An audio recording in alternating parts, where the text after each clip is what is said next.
All right, we'll come to order. It's 1 o'clock. Welcome, everybody. Let's first start with a review of the agenda. Any revisions to the agenda for today's meeting?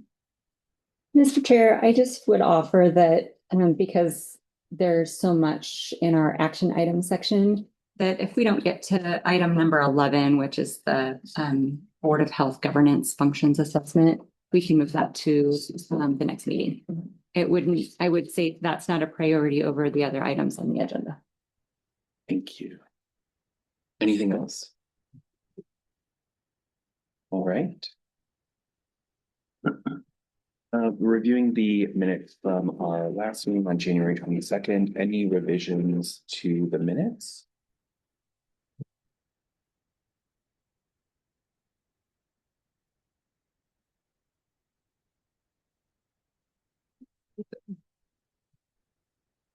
No.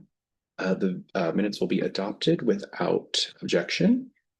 Moving on to agenda item number 3, ratification of hearing officer recommendation regarding on-site wastewater variance request for 7160 Trout Creek. Applicants are Michael and Andrew Allen. Lisa. Okay, on February 24th, a variance hearing was held to consider the variance request for the property at 2160 Trout Creek Road, owned by Mike Allen. The variance request is for section 4.31, table 4A setback distances in feet, specifically the setback distance between the sealed component and a well. Mr. Allen's family has owned the property for many years. It was initially developed in 1982 with a 2-bedroom cabin served by a well and septic system. In 2023, Mr. Allen proactively contacted the health department for input on how his proposed plans to build a new cabin. Since 1982, the system was permitted for a 2-bedroom cabin. Mr. Allen could connect a new 2-bedroom cabin or smaller to the existing septic system. Later in 2023, still planning on connecting to the existing system, Mr. Allen had a new well drilled. Around that same time, it was discovered that nearly the entire lot was in a floodplain. Mr. Allen spent the next 2 years plus navigating the arduous and expensive process of getting the floodplain reevaluated and is currently waiting for the FEMA letter of map amendment.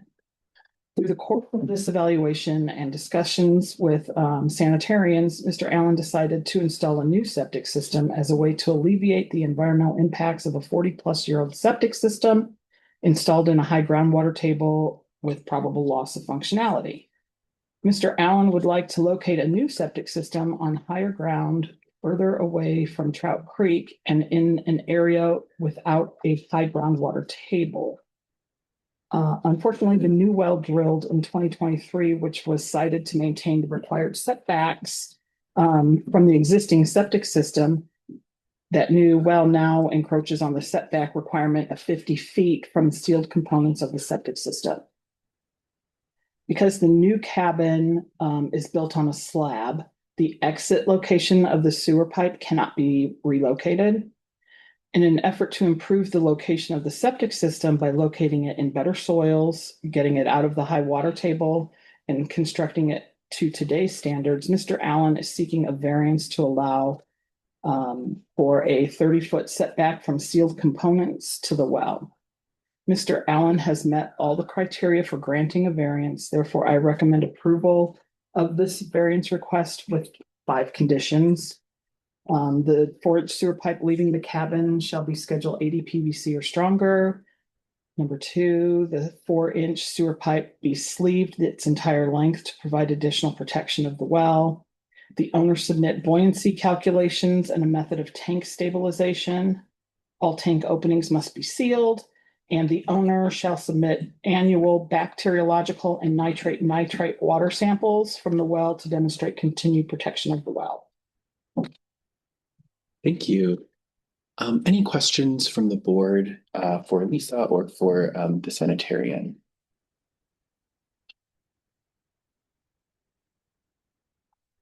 All right.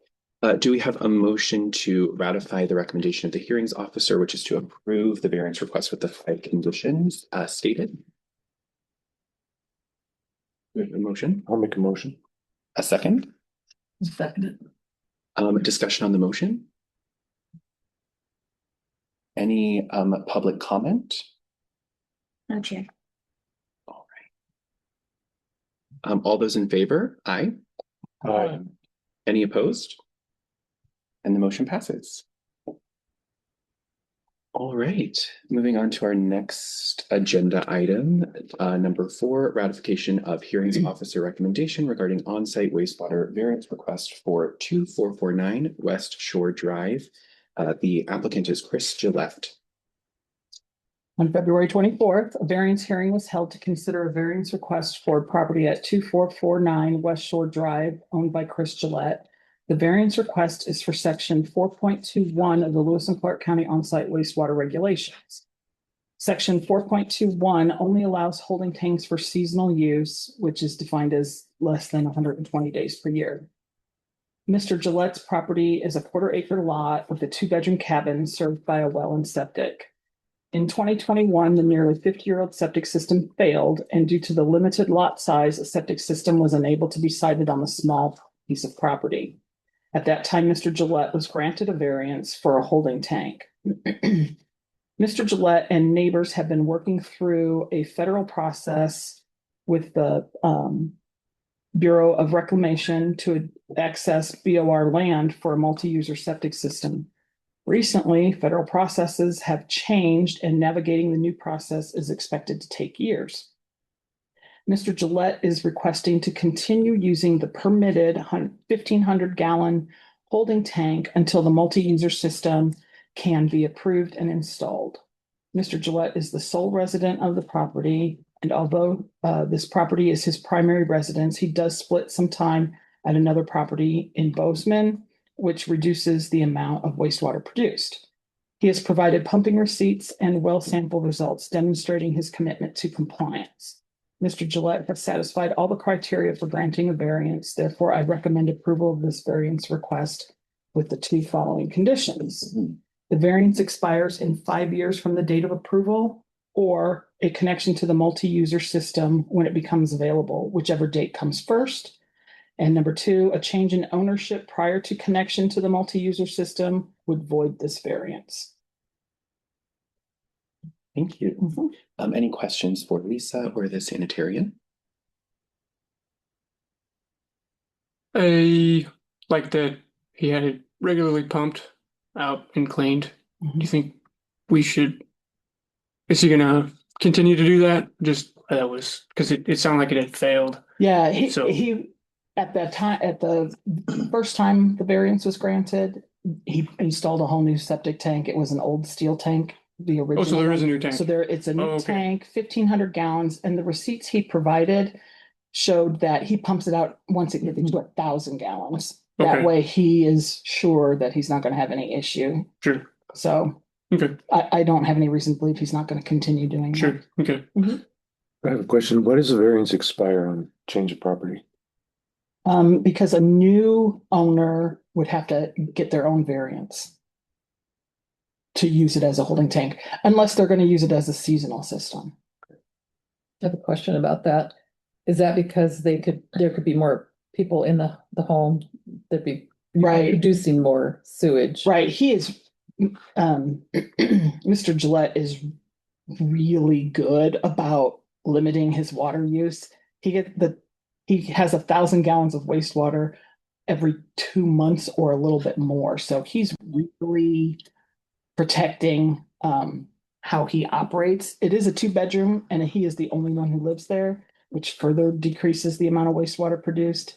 And if you have somebody coming in with a family of 4, that amount of wastewater is going to be really increased. And so I think part of the reason why this is not a bad idea for him is because we know it's one person living there with limited production of wastewater.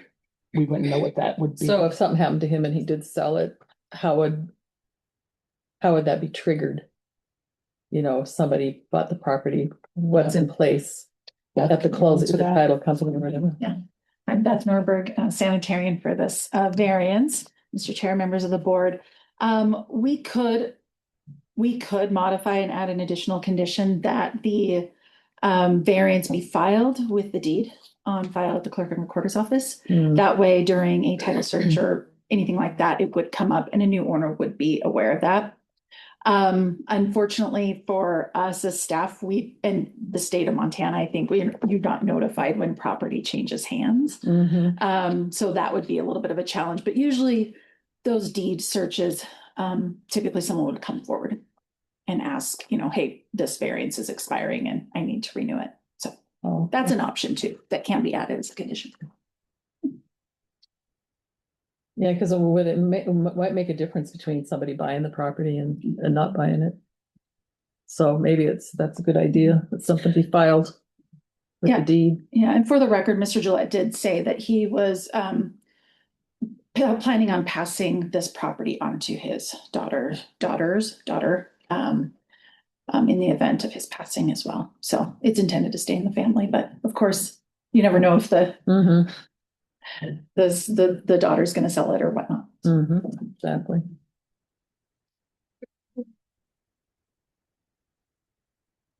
Any other questions? So just out of curiosity, if we were to make an amendment on this variance, it gets passed down to the daughter, and then she wants to sell it, would it that stays with the, because they have to get a new variance, so that stay with it for the whole life of the till they hook up? Yes, Mr. Chair, members of the board, that would still be it would still be a trigger that if she takes on the property, she would need to apply for a variance to use that as a holding tank. We are I don't know. Yeah, and that depends on a lot of factors. When the BOR is going to finish the conditional use permit process, and when, all of these things will fall into place. But she would also apply for a variance for this situation. And then would have to come before us to Yes. say we wanted that amendment attached to that one too? Okay. Yes, yeah.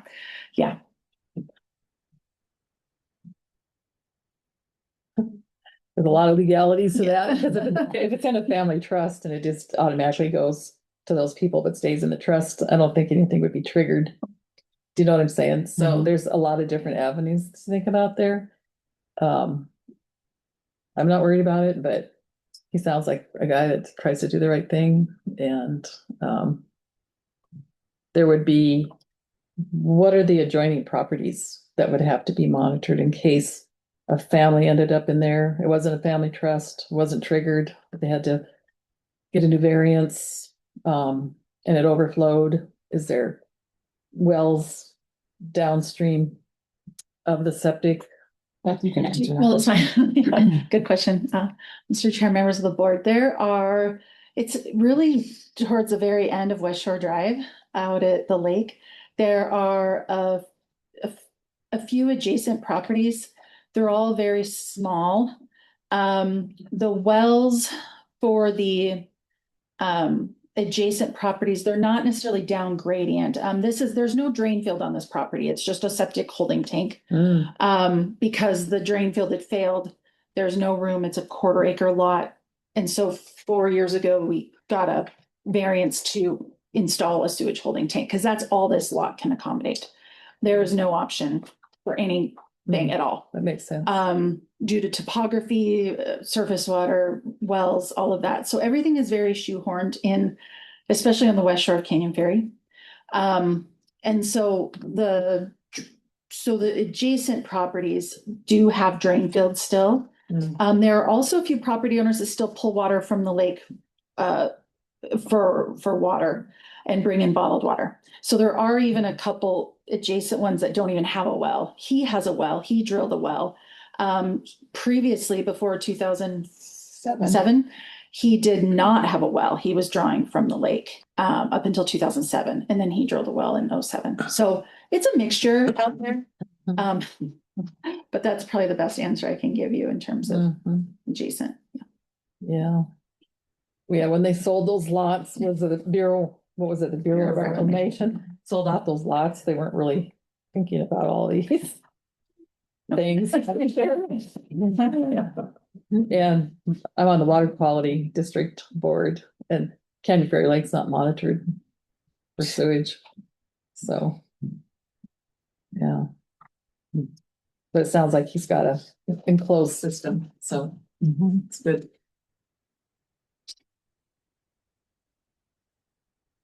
So the recommendation is to approve. Yeah, the recommendation is to approve, and we could add another condition of having the variance recorded on the deed. If you think that's appropriate. I just want to know what everybody else thinks about that. I would, if it got sold and I was buying it, I'd want to know. If it didn't get triggered any other way, I would say, yeah, do that. Are all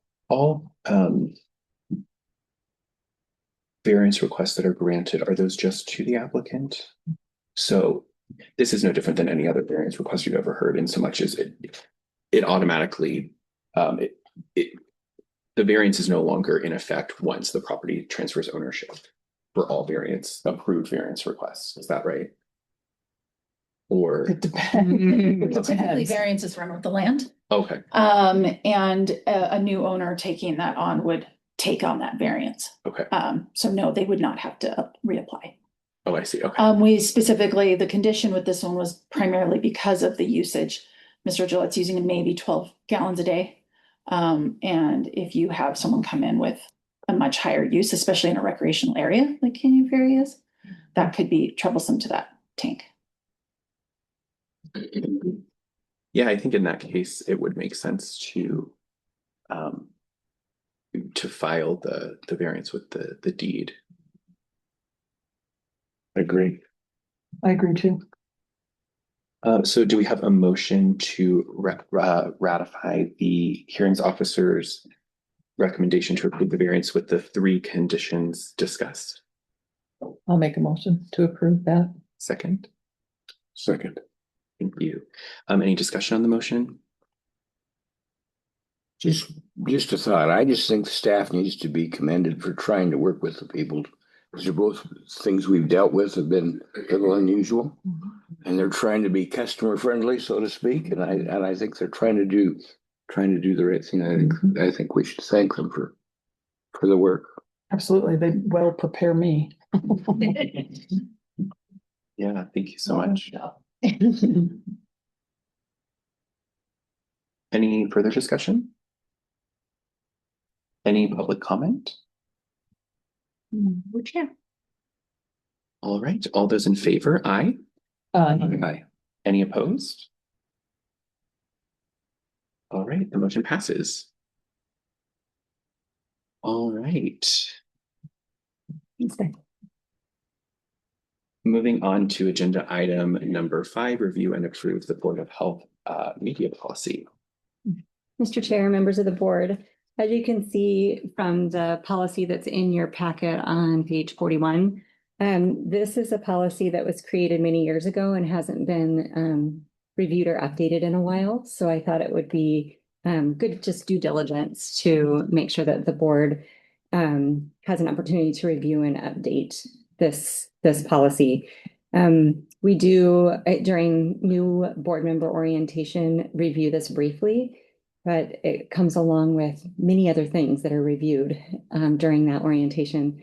Shannon and Sherry were our 2 most recent board members, and you all can share your experience with just trying to keep track of It's overwhelming. all the things.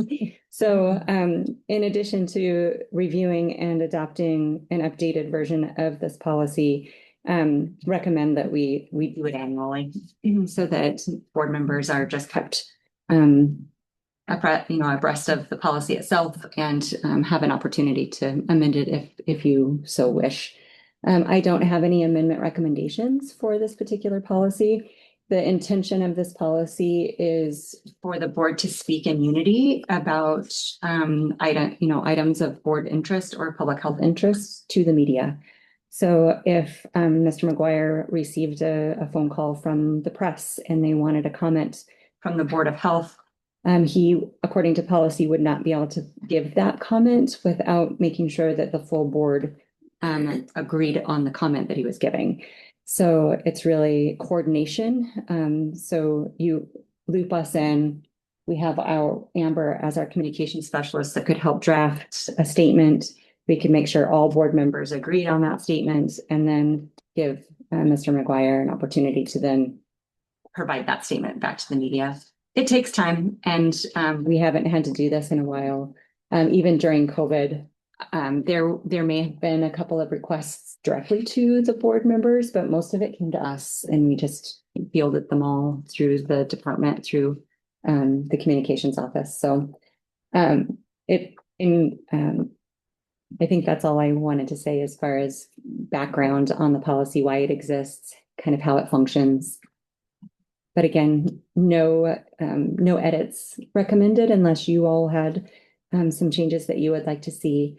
But again, an opportunity for you to see it, review it, and then just adopt it as a fresh policy today. I had a couple of points, perhaps. One, I think under, and Brenda, correct me if I'm wrong about either of these things. One, I think anything that's like written material from the board. So like if we pass a resolution or something, anybody can provide that in response to a media request. So it doesn't limit that.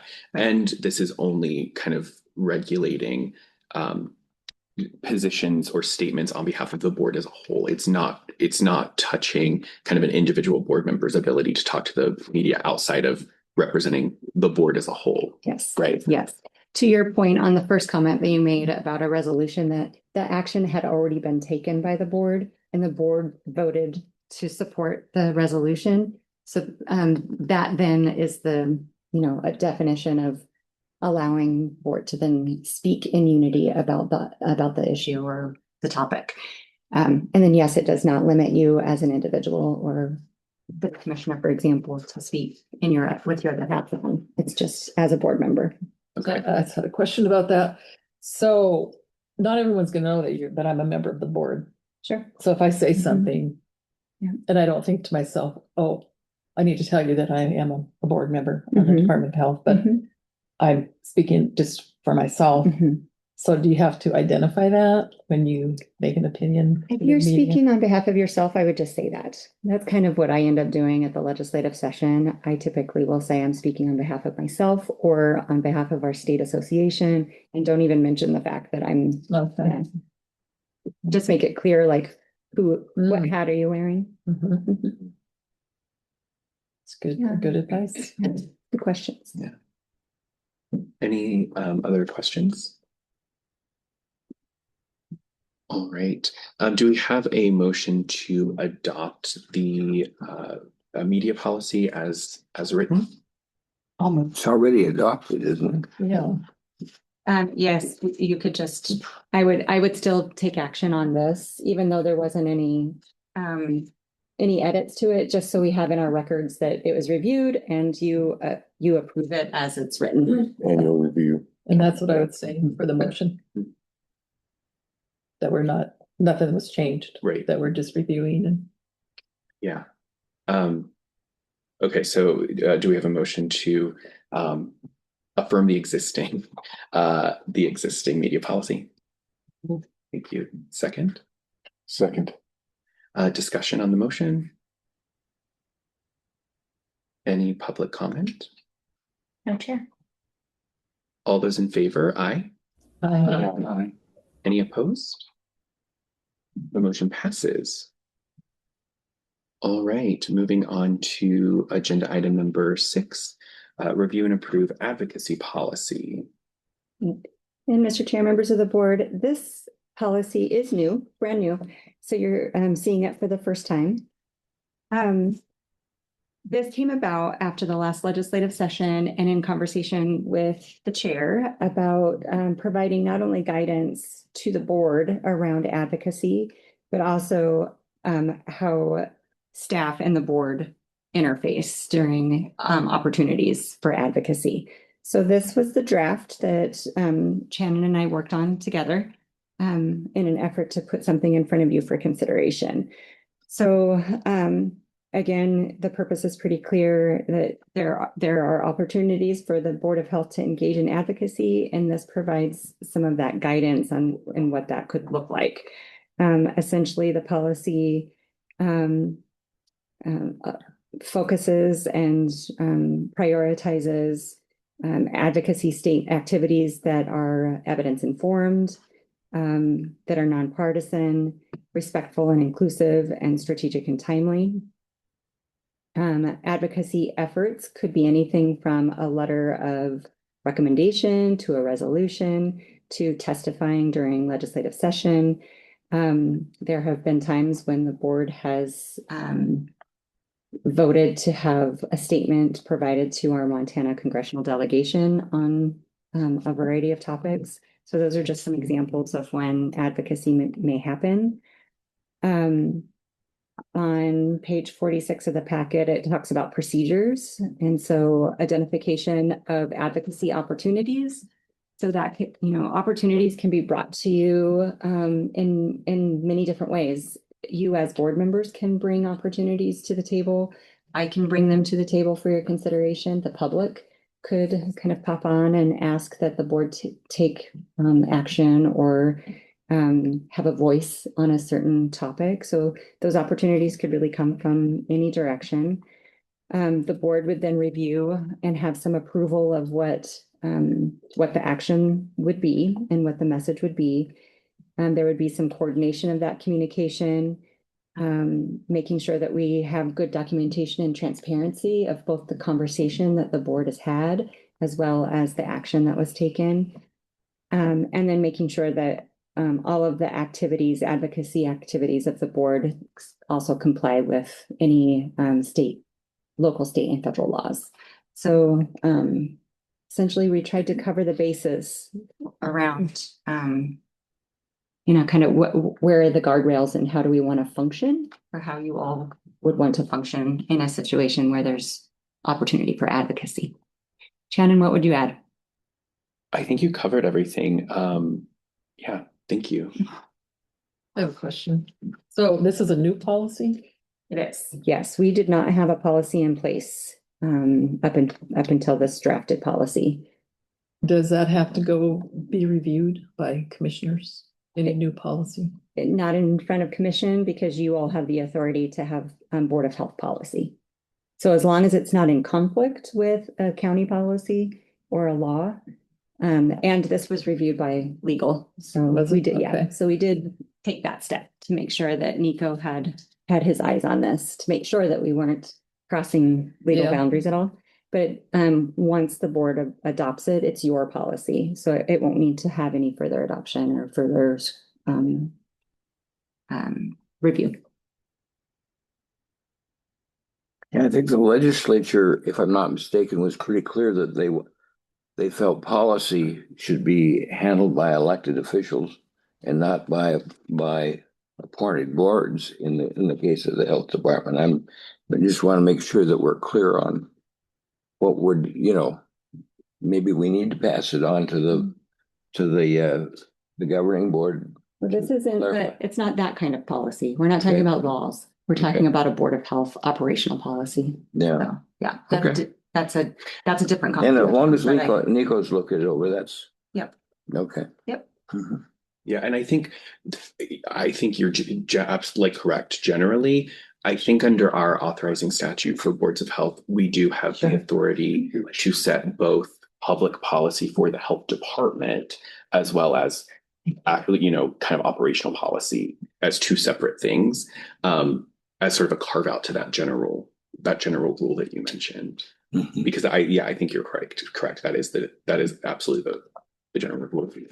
Mm-hmm. Any other questions? I missed what you said about the first part, the difference between Board of Health policy and.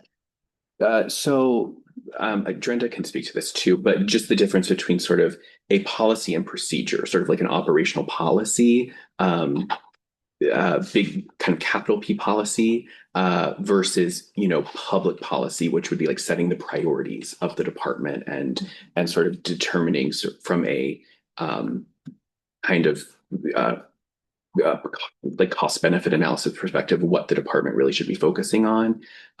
Like we did at the public health. Was it 2 meetings ago? Yeah. That we did. I don't know. Would you explain that differently, Drenda? Yeah, the board, I don't know that I could add anything further. Just the board of, there is in statute, Title 50 does give the Board of Health kind of the authority to work on policy that's specific to the health department. And this is an operational policy. It's just how you want to operate. So that's very different than a policy that you would see the county commission pass that affects every resident in the county, for example, or a policy that's passed by legislation that becomes law that impacts every resident in the state of Montana. This is very specific to how the board is choosing to operate. Yeah, that makes sense. Yeah, within the existing law, not sort of Yeah. changing law or regulation. Yeah, I thought it was well written. So, Any other questions? All right, do we have a motion? Oh, sorry. Sorry, Chair, I just wanted to remind Dr. Nass that if she is voting, to come off mute. Yes, did you hear that, Dr. Ness? I did. Could you hear my aye for the last motion? I don't know how good the microphone at my computer is. I did not hear it, but I saw it. Okay. I did. Thank you. Sorry, Chair. No, thank you. Thank you for that. Do we have a motion to adopt the advocacy policy as written? I'll move. You, second? Second. Thank you. Discussion on the motion?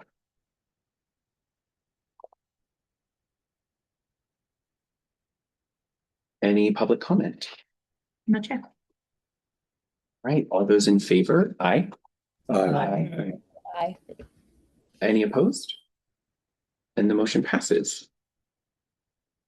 All right, moving on to agenda item, we'll skip over agenda item 7. Nope, start with 7. Okay. Yeah. So we will go on to agenda item 7, public health emergency preparedness update. Hey, Mr. Chair, where should I stand? Wherever is comfortable for you, I think. Okay. Yeah. I'll go here. So I probably took this. Oh, no, I haven't presented in a while. Thank you, Mr. Chair, and members of the board. I'm Sarah Sandow. I'm the grant specialist, also the public health emergency preparedness coordinator. We do, so it doesn't really help you, I guess. We have a PowerPoint up there too, so feel free to look back and forth.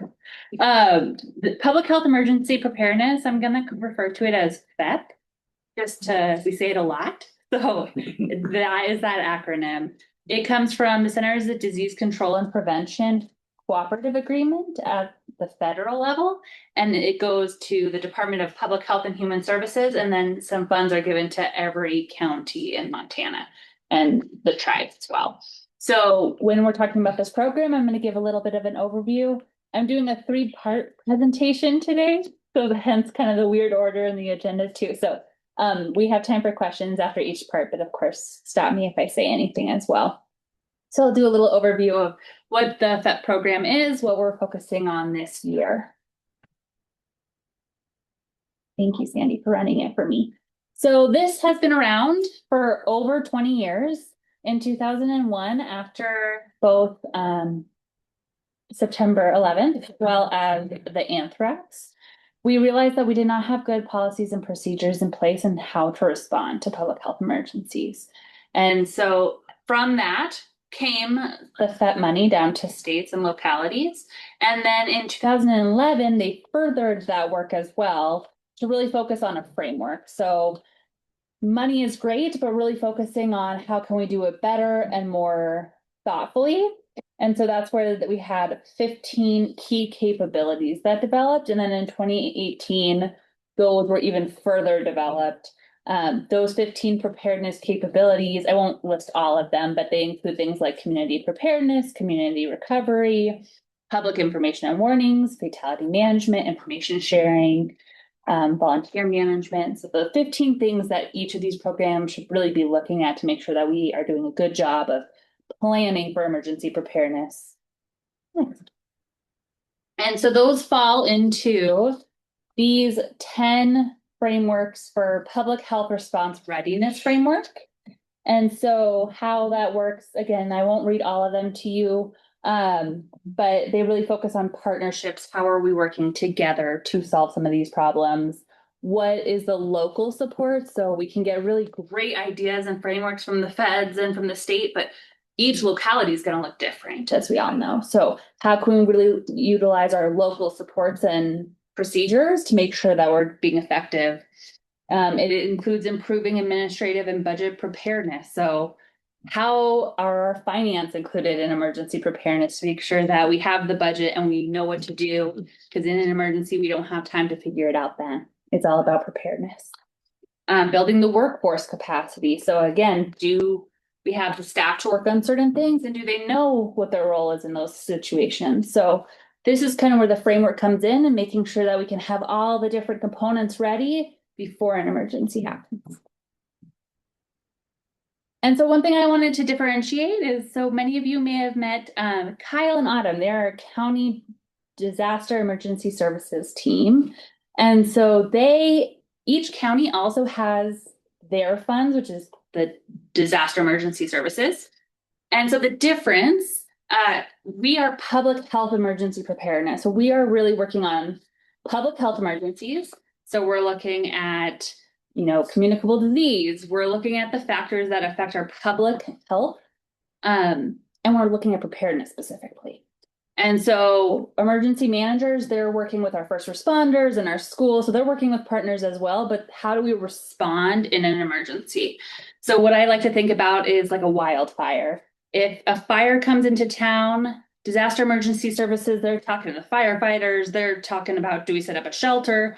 They're talking about, is there evacuations? Do we need to do A, B, or C? And then they're looping us in for, how is the wildfire smoke affecting our different populations?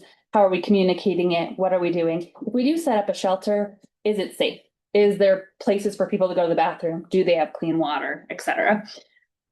Or say we had a communicable disease come, we would take more of the lead and still work with our emergency managers. But we would have more of the lead in coordinating all the partners, making sure the medical community was involved, making sure everyone had the plan, going into full incident command structure that way, with emergency managers being part of it. So we all work together, but that's kind of the difference that I like to say, because it's all part of one big system. So in this plan, in our annual deliverables, so the things that we work on each year, they fall into these main categories. So outreach and collaboration, and it's really, how are we getting all the partners together? How do we know what each person does versus our role? Are we able to communicate? So then it goes to plans. We have about 8 main plans in our public health emergency preparedness. And we review on an annual or every 3-year cycle to make sure that they are all updated. And we actually do have 2 plans we're going to go over today. But again, preparedness. So making sure that these plans, we know what to do in them. Everyone knows who they are in these plans. And then the next part is we practice it, we train it, and we do those exercises. So those are the next 2 ones. So we train on the plans so people know, and then the exercises, which we're actually going to have a really big one on March 4th, which we're very excited about. We're going to have a lot of partners from St. Pete's and Benefis and the schools and clinics and the VA all here together to say, okay, let's try something before it happens and see, do we have our plans in place? Do we know what to do? Is there a gap that we can overcome? So we do it because that's what we know. If there was a fire right now, where are the emergency exits? Will the elevator work? Do we know how every factor works? And can we all get out safely? Because that's right. And then budget administration, that's just a component of our work plan each year, is making sure that we have the funds we need and we're spending it how we need to spend it, and all of that background that we are so grateful for with Heather here. Okay, and then just clicking through this one, thank you.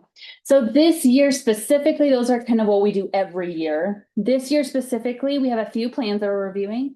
The communicable disease response plan, which we will be discussing today. That's one of my next presentations.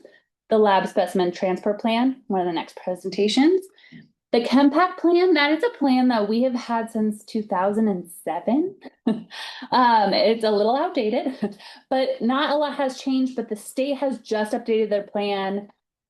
I got the most updated draft from them yesterday. So they're still finishing that. They wanted to finish it up at the state first. And then we and St. Pete's also has to update their plan. So ChemPAC is if there was a big chemical disaster, St. Pete specifically has a way to help mitigate. And so that there's like 7 ChemPACs in the state, and we actually happen to have one. So once we update that, I'll make sure to bring it to the board so we could talk about what does that look like? What does that mean? Who are the players involved and what could the potentials be? And then volunteer management, we're going to be looking at too. How, thankfully, we don't need a lot of volunteers all the time, but all of a sudden, the COAD, which is the community organizations active in disaster, they tend to be our volunteer managers. So they tend, although we want everyone to help in an emergency, it's so much better when we can be coordinated. Kyle had some really great examples, but yeah, firefighters need water, but sometimes they also need food, or sometimes they need, we need something at the shelter. So how can we communicate so that resources are being coordinated? And so they tend to be our volunteer managers, but we want to look too at, there are certain times where maybe public health needs their own volunteers, and how are we keeping track of who wants to be a volunteer and in which ways? So that's something we're going to be looking at with the county and with other organizations as well. And then what I mentioned briefly is we do have this exercise in March that we are going to, we know it's a highly infectious disease that we will be exercising. We don't know which one because that's part of it. So we're going to have everyone here to be able to say, okay, this disease came in. Do we have the hospital beds? Are we communicating? Do we know what to do if there's overflow, for example? So we will be doing that in March. And then the Department of Public Health and Human Services has what they call a tabletop exercise as well, where they can bring it in and we can test our internal incident command system.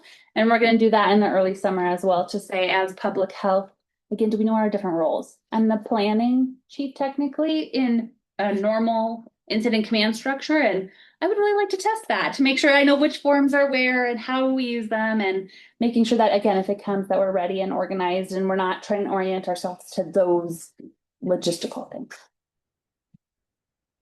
And then we are also working on an emergency preparedness focused block party project, which we are really excited and working on it with Amber and Brenda, and then some other public health staff, as well as community partners. We have a steering committee. And so the focus is, we know that we do better in emergencies if you know your neighbor, because it could take up to 72 hours for first responders to come and help in a situation. And so who is your first line of defense? Your family, your neighbors, the people around. Frank 2 doors down with 6 trailers who can grab your horse, or maybe they have air conditioning and you don't, and we have a horrible wildfire and you can't keep your windows open. So we are trying to focus on, how do you get to know your neighbor as a way to build resilience in emergencies? And also, social isolation is a thing right now. So how do we connect intergenerationally in our neighborhoods where we live? So we are working on a project to say, let's take away some of those barriers. Where do you get permits? What do you need permits for? How do you facilitate a fun party? What are the steps that you should think about? And how can we take away some of those barriers so that you can throw one in your own community? And hopefully we're going to have some funding as well to be able to help with some of those barriers as well. And the goal is that people can then apply into it, get all of these resources, as well as maybe some financial resources as well. So you will see more about that coming up. So I had a question about that. So that's for neighborhoods? Yeah, To take part? exactly. The goal is neighborhoods, and you decide what your neighborhood is. The goal is that it's not you and, again, Frank next door, or you and everyone but Frank next door. So the goal is that you can decide if it.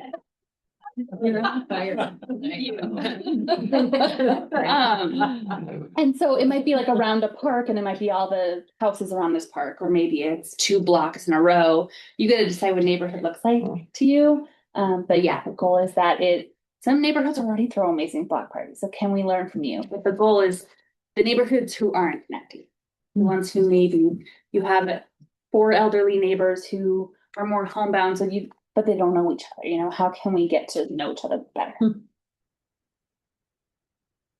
Thank you. And then we have a Carol intern as well. Her name is Elliot. She's been working on a lot of these projects, as well as trying to kind of help with some of our systems. Any questions on generally our public health emergency preparedness programs? I have a question. Yes. Do you have business continuity, disaster recovery for the department itself? So say this building burned to the ground. Yeah, it's a part of the all hazards annex that it's so the county has the emergency preparedness plan and public health has an annex to that that talks about continuity of operations. Systems and people and. Yeah. Okay. Any other questions? That leads into the next one. Do you mind if I just jump in or do you need? Yeah.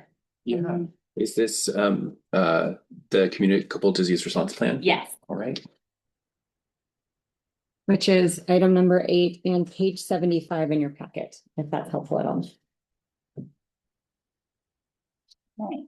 Thank you. So this next part is our communicable disease response plans. This is one of our plans that we actually have been updating every year due to our deliverables.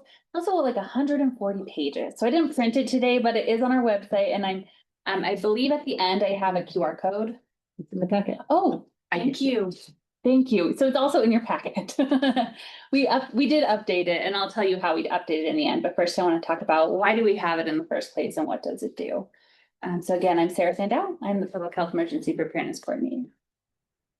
So public health emergency preparedness, who does that look like? Because we are one health department of 43 or so employees, but public health really is everybody. So we're talking about home health. We are talking about the clinics and the hospitals. We're talking about schools. We're talking about employers and corrections. We're really looking at the whole system when we're talking about public health emergencies and public health in general. We are just one of the key players. And so when I talk about a communicable disease response plan, what is a communicable disease? So a communicable disease is any disease that passes between people or animals. So sometimes people refer to communicable diseases as infectious or transmissible diseases. We could be talking about bacterial, virus, fungi, protozoa. These are often common. So we might be talking about the flu. We also might be talking about Zika. And when I go through this and just public health emergency preparedness in general, we do this as a team at Lewis and Clark Public Health. And I have some experts in the room that are part of our public health emergency preparedness team that I definitely might lean on them for questions as we go. So this plan is to help define what do we do when we realize there's a communicable disease, maybe outbreak or response. It goes step by step of what do we do in the different situations and what could that look like. We do 2 kinds of surveillance to, again, even know what's going on. So the active surveillance means that we have our team reaching out to clinics. What are you seeing? What are you noticing? Have you heard of a trend? And then passive is so some different types of diseases are actively put in MIDAS, which is a way to track. And so passive is we're just noticing trends and then we're able to, again, talk to clinics and providers. But one is just as actively and one is passively, but they're both being monitored and tracked. And it depends on which type of disease that we're talking about.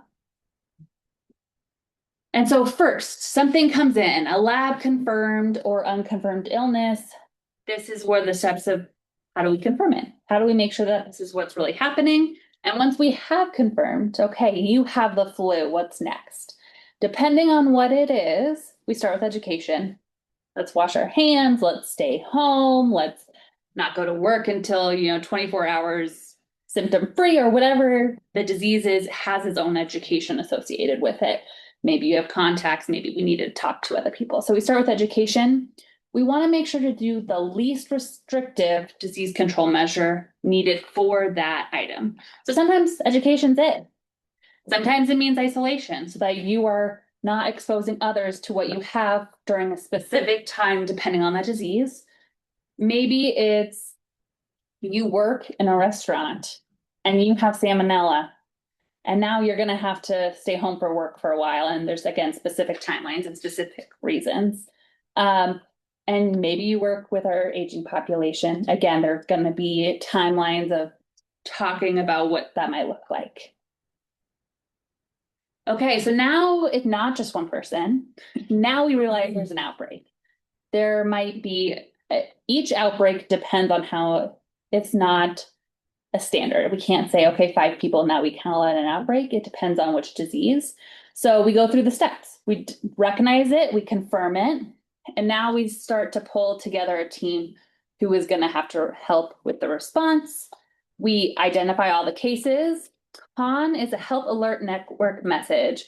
So we either get notice from the state through a HON, or maybe we also get it through MIDAS. And that is a message that we send out immediately to contacts in our network who need to know about this. So if this is something that affects clinics, the clinics are all on our constant contact network already. They're getting that email immediately. But maybe this also affects kids. And so our daycares are getting notified, our schools are getting notified through this way as well. It depends again on the disease, and it depends on different timelines. So some need to happen within a few hours of us hearing. So we have a whole protocol about who's getting notified, and multiple people get notified so that we can let people know within a few hours. Some not as important. We have up to a few days to be able to tell the groups that need to know. So that is a HON message. We also, okay, who's most at risk? Do we need to call our congregate settings? Do we need to call our schools who are at most at risk that we need to notify right away? And what are the different control measures to prevent spread? And we're talking to our communications, we're talking to the Board of Health in some of those situations about, okay, like what control measures and what do we need to do about it? All right, and then it could get to potentially, so that an outbreak could be 5 families. That doesn't necessarily mean it's a public health emergency. So then in the plan, we go over, well, what is a public health emergency? So are we reassigning staff? Can they not do their normal work? Are we having to pull in staff from other teams that normally don't even do this type of work? Are we having to have teams responding to this all times a day and on weekends? Are we having to stop our normal services to do all of this? Do we have a call volume that we have to set up a call center? And then are the cases and clusters, are they increasing at a specific length? So these are things that we are thinking about, and we have levels to look at to say, now we're at a public health emergency. And that could turn into a community-wide response. So we would go to our governing body at that point to declare it a public health emergency. And that could get us access to some additional funds and support and resources as well if needed, including the National Guard. And we would be using all the plans we have to say, what are the steps? What do we do? What do we need? And then we have to decide at a point that it has been resolved. And so there's a key component of that is, okay, so like at what point is it not a public health emergency? Is that a specific number of cases? Is that a specific time? And so that the emergency response team, the incident command team, will be focusing on when do we get to say that it's resolved and over. So that's the last component of the cycle. And so what did we update on this plan? It was mostly clarifying points, things that as we were reading it, I'm fairly new to this role. And so just sometimes where I'd be like, oh, this doesn't make sense to me because I haven't been in it in a while. So what does it mean? So clarifying some points, some links weren't functioning, making sure those were functioning. There was a few things that were done last legislature that we needed to make sure that it matched and that we weren't putting anything in the plan that was outdated. Some titles were changed, but there was nothing of real substance that wasn't changed. It was all just making sure it was updated and accurate and correct. And so you all have in your packets, we can also sign there if you want. Questions on the communicable disease response plan? And also, I'll bill you for that page number. Yeah. Me and Beth will. You guys can share share the amount of pages in the Yeah. packet this round. Is this an annual update? We do annually update this one. Mhm.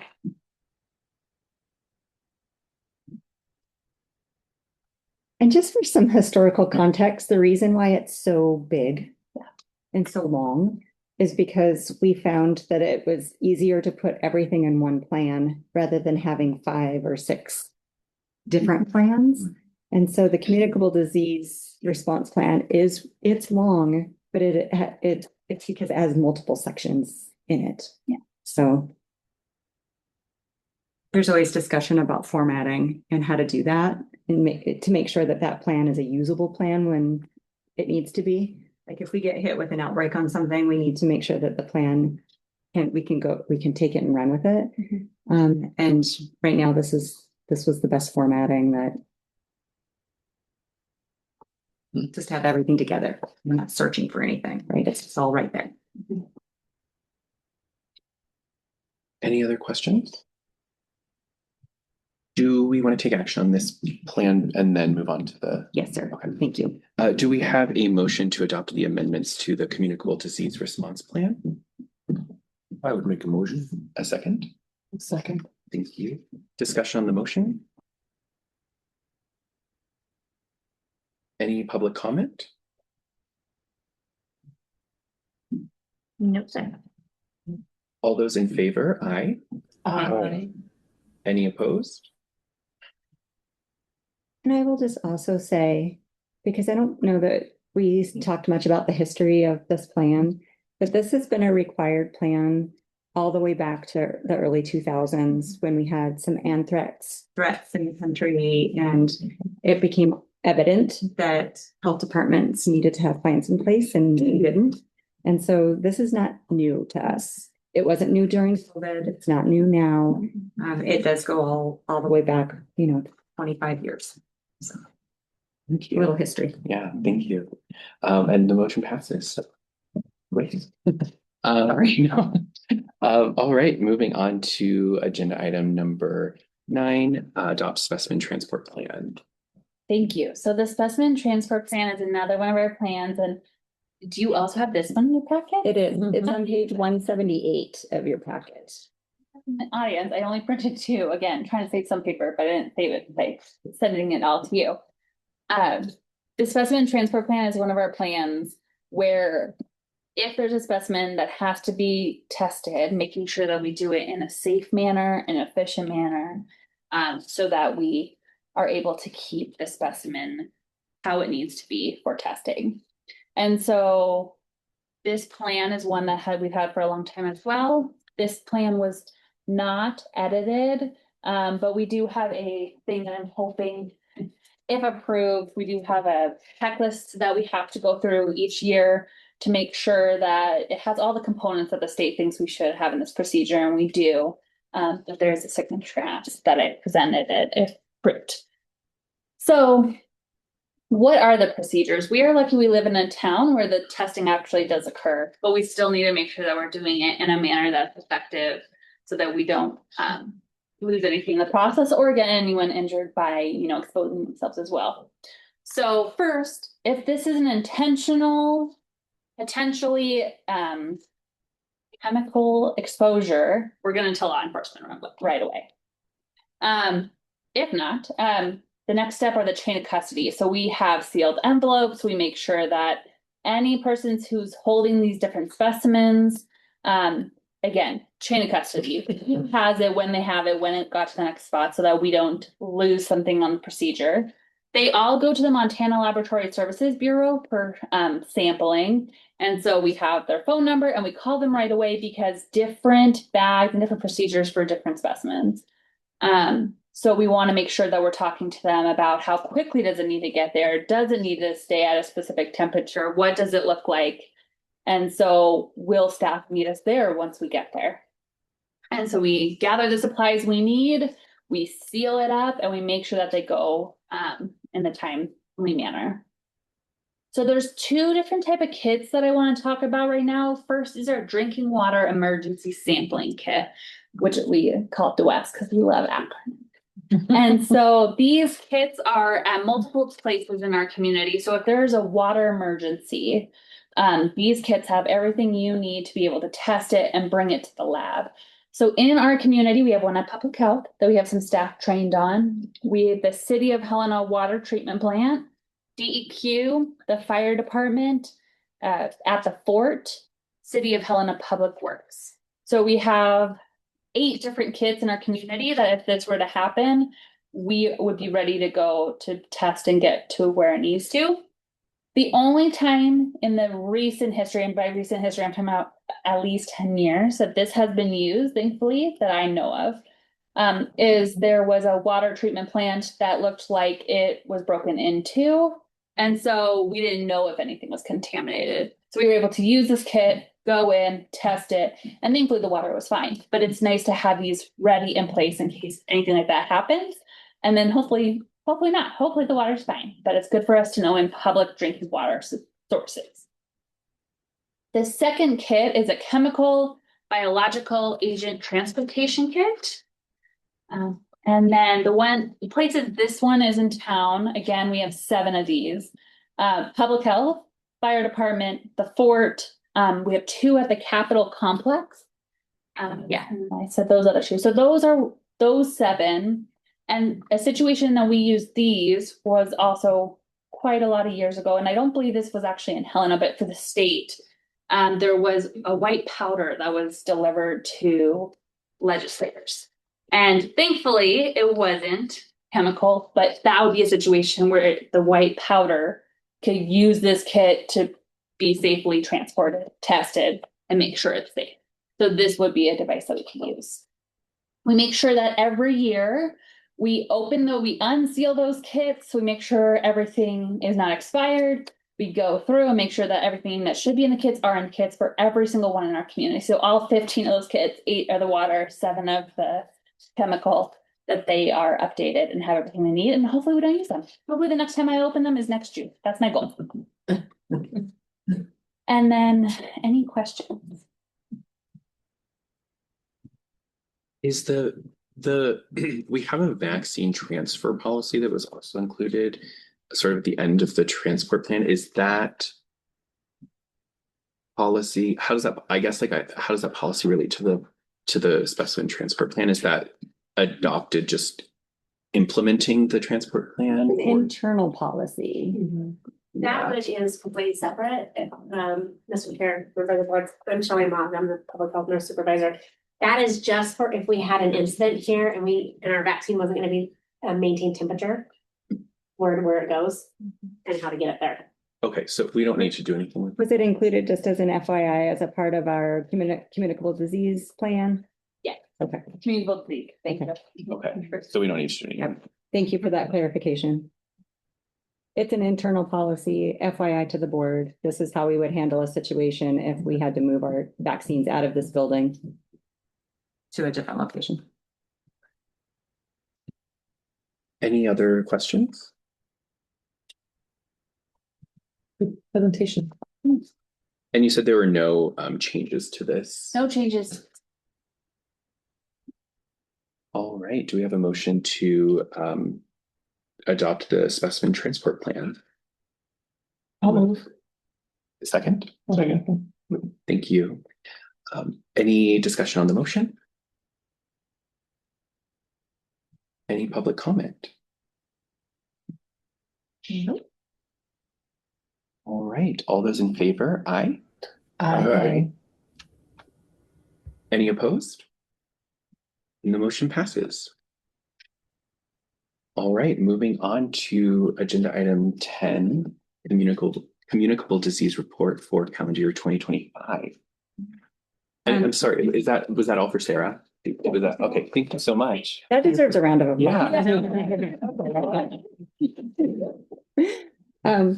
Mr. Chair, members of the board, I'd like to introduce Valerie, our epidemiologist, who will be probably in partnership with Nina and Shelley, giving you your your communicable disease report for last year. And while she's getting kind of set up, I'll just say that Val popped into my office before the meeting and she said, "How much time do I have?" And I'm like, "I don't know. You see the agenda. You could have 5 minutes, you could have 2 minutes, you could have, and I warned her that she may only have a couple of minutes, but Val, you have an hour." Yeah. No, you only have 5 minutes. All right, no, I'm just kidding. I definitely did not prepare an hour because Brenda gave me the perception I would have 5 minutes to chat with you all. So that's exciting. Do you want to do anything? Oh, no, Brenda, what page was it on? It's on 70. Oh, there's nothing in the packet for this presentation. It'll all be, Okay. yeah. thank you. Val's just going to navigate you right to the data portal on our website. Okay. Yes, I apologize. I don't have a written report for you, but that will be coming soon. But I'll show you some new fun toys online, and most of what I'll be talking about in the report is right on there. So, I feel really grateful, Sarah, that that you gave that synopsis of the communicable disease response plan. I feel like you teed this up so well, and got some of you all thinking. So, unless we're in the midst of an epidemic or outbreak, these annual reports are really that passive surveillance that Sarah mentioned. So we have what's called MIDAS. It's a Montana Infectious Disease Surveillance Information System. I always forget that acronym. But the gist of it is that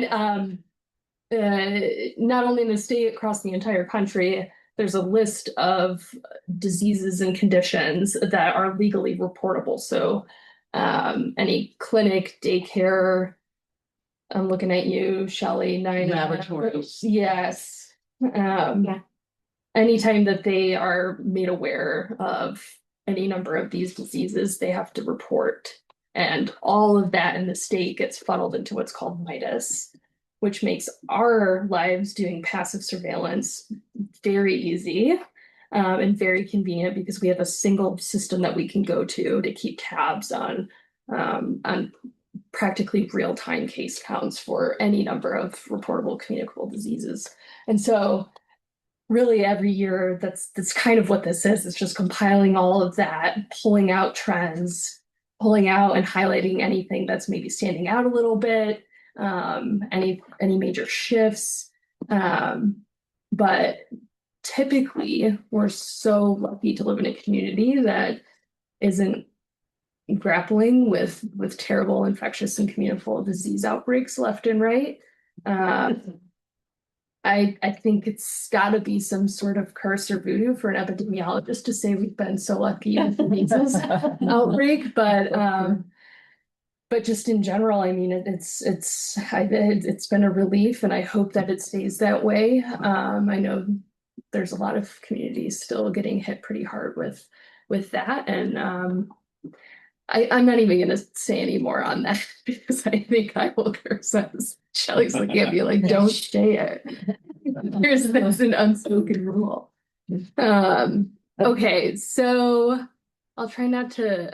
What are some examples of some communicable diseases that in Montana that are struggling with? Is there anybody in Montana? Any cities or towns that are struggling with a certain array of communicable diseases that are mentionable? Might be a good question. There are areas that have, if you talk about immediate, I think Gallatin County has had the most measles cases, but we haven't had any reported in a little bit. But Hep C is pretty prevalent, especially in the tribal jurisdictions. You'll see that a little bit higher. We do get a lot of Hep C too, but you'll see like in certain areas like that maybe hepatitis C is prevalent, but that's nothing new really. Right now, I don't think there's anything that is syphilis, but that's been gone up. Syphilis has been I just know in the past maybe 5 years, it's been, especially hitting the tribal communities, really hard. So they've been focusing on a little bit more congenital in those areas. The syphilis has hit the tribal jurisdictions a little bit harder too, but really like right now, I don't think there's anything specific right now. Wasn't there like great pertussis kind of spike? Yeah, we did have pertussis in our community this year too. We're actually gonna show that on the communicable disease. This is great. Everyone's getting excited about communicable disease. You all. So pertussis, and she can show. He was going to show you the numbers on that. We did. Pertussis is pretty unique because it. We see it kind of sporadic, episodic, I guess. I can say 4 to 5 years, we get like this outbreak. And then we don't see it again for 4 to 5 years, or we might see a case here and there. And so it's pretty unique in that way. Does it not occur those other years? Maybe. I think there's more robust testing when we have outbreaks. Somebody gets diagnosed and then we start saying, hey, we have pertussis, and then more testing occurs. So maybe we boost it a little bit. But you'll see that last year was one of our spike years. We had a lot of pertussis. And when that happens, we look at really close contacts, arms length away, coughing in your face, kind of contacts an hour or more, and we look at those contacts. So that is one that we did see last year in our community that has kind of quieted down and hopefully will. And I expect we'll probably get a case here and there. But when the providers, again, that PON that we send out, I was keeping them kind of abreast on, hey, this is what's going on in our community. And that kind of makes them more alert when a kiddo comes in with a cough that's been going on a week or two and they know pertussis in the community, they're probably going to add that to the respiratory panel. So we'll get more cases. So, but that is one that we did see, and she's going to show you that number here. Yeah, that was really the main one that jumped in. So when you go to this landing page, if you just click on communicable disease at the top, the first page is going to bring you to this kind of what I call a trends analysis. I don't really want to get into the weeds of what this stats or the math behind it, because really what I wanted to do was just create like a quick snapshot for myself, for the health department, for healthcare staff, for the community, just get like a high level, like what's shifting, what's changing. When we live in a smaller community, we have really low case counts. Don't dig into my statistical methods too much. Again, that's not the point. I'm probably going to stress that like 5 times. But the point was just to create a visual tool for us to just say like, like, let's keep a close eye on this. It's not saying I use the color red and sometimes I'm like, I shouldn't have done that, because it's, it's not to say that I'm touching this like it's supposed to be a touch screen. That's how you know I'm a millennial, I guess. Why isn't it working? Embarrassing. So there's kind of 4 main flags that I gave any sort of condition. And again, I don't want to get into the details, but they're pretty self-explanatory. It's either, hey, like this is kind of spiking up, either really spiked up recently, or maybe it's spiked up and has kind of stayed at this higher level over the past few years. And so we're going to want to kind of just keep an eye on that. And then the watch category is basically like it's kind of higher, but not enough to sort of be that statistically significant mark of like a true spike, but it's kind of creeping up. The other thing that might flag a watch is just a newer reemerging disease. So think of measles. So something's going to get flagged if we haven't seen a case in 7-8 years. And even if we only get 1 or 2 cases, I want that to kind of ding, because, hey, like that's strange. We haven't seen that in a decade. And maybe it's just a total anomaly and we don't see one ever again, and that would be fantastic. But I guess to speak to your point, I mean, there's dozens and dozens of reportable conditions. And so when you go into the MIDAS database and you're pulling all of this, I just wanted to create something. I was like, give me what's different. So anyway, if you scroll down here, I wish I could make this bigger, but I don't know if I can. I think it's in the top right 3 dots next to the Sandy's beautiful face. Right here? Yeah, I think you can zoom. Yeah. Here you go. Don't ask me how I know that. I'll keep it here. Okay. So what you'll see on the left is a table that's sorted by those disease statuses. So all of that was kind of done in the background, and this table will automatically sort by that status. So I'll know like what's increasing, what's maybe getting a watch. And then yay, we like to see the decreasing ones. Those are fun too. But the vast majority of them are going to fall into just status quo. But since we were talking about pertussis, that one rises to the top for a number of reasons. Last year, we had a total reported 56 cases in our county. I think the year before that, which we thought was kind of a spike as well, we were at 13 in 2024. And again, 2025, that jumped up to 56. But I do want to just stress what Shelley mentioned. Once we started seeing a lot of pertussis cases, then there's a lot of awareness and a lot more testing and so it's hard to know, is the prevalence actually increasing by that much, or is this a result of increased awareness and testing? You're never really going to know the answer to that. It's a combination of both. But we've got pertussis nonetheless. But Shelley, I'm sorry. no, can I ask? Shelley, pertussis is a vaccine preventable, but the Yes. vaccine, what's the rate at which it does its job? It's a little lower than. This part of the vaccine isn't as robust as tetanus. Yeah, and it's a combination vaccine. Tdap plus pertussis. What they're saying is that pertussis, part of that tetanus is awesome. It really it's great protection. That pertussis seems to wane after a few years. And so what we see is these kiddos who get it for 7th grade, by the time they get in high school, maybe they're starting to wane in that close, they're sitting close to each other coughing, and then we start seeing it. One thing we do notice though is talk to people who who aren't immune from vaccine and those who are. That's why sometimes it's hard to diagnose pertussis and for doctors to test for it, because the kids actually feel pretty good. And they get this cough that just won't go away. Maybe go to the doctor a couple times and then they test and find it.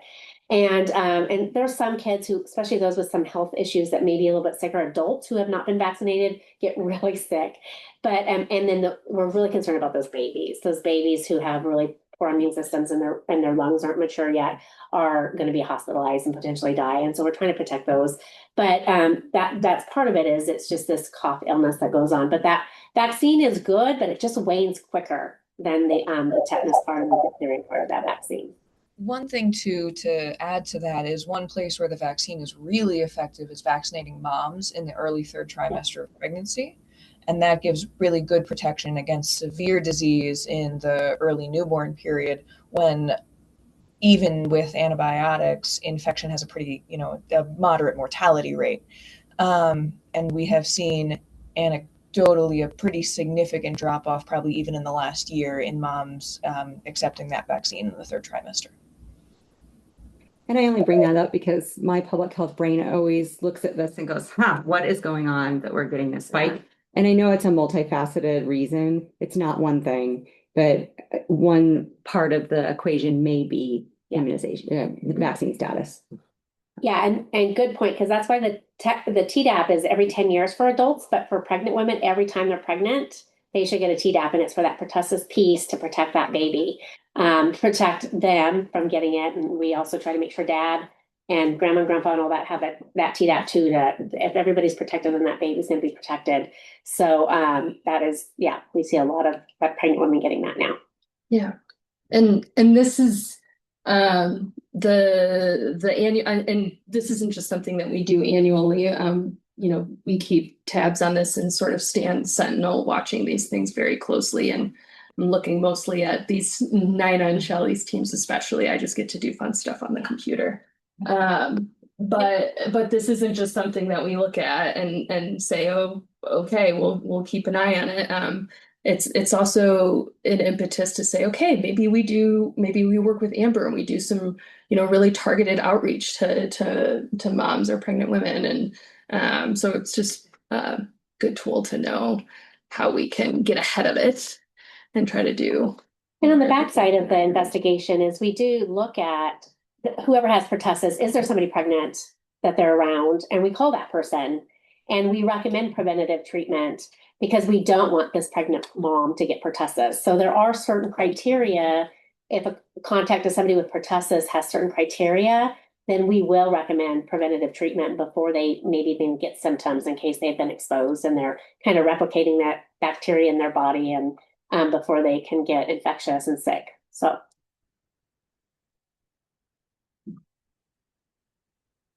Thank you. Yeah. We could talk about all diseases all day. So I won't Did you go. present this last year? So I Very have based something akin to this, but this is new. I just published this actually a few days ago in preparation for this meeting. I think you presented the dashboard to us generally. Yeah, that's what it was. Yeah. This is what I was Last year, that was sort of I just need to get this out there. And this year I was like, what would be a really helpful tool, not just for me, but hopefully for others, really to just kind of keep tabs on what they need to be paying attention to really quickly and easily. This thing is like an ever evolving. I feel like I have different renditions of it every few months. But this will probably be around for a while. And unless someone tells me that it's absolutely terrible, and Shelley and Nina say they hate it, but no, but I'm always looking for feedback too. So if you're someone who you're a physician, or even if you're just an interested community member, and you have feedback on this, if there's something that's missing that you think would be super helpful, please reach out.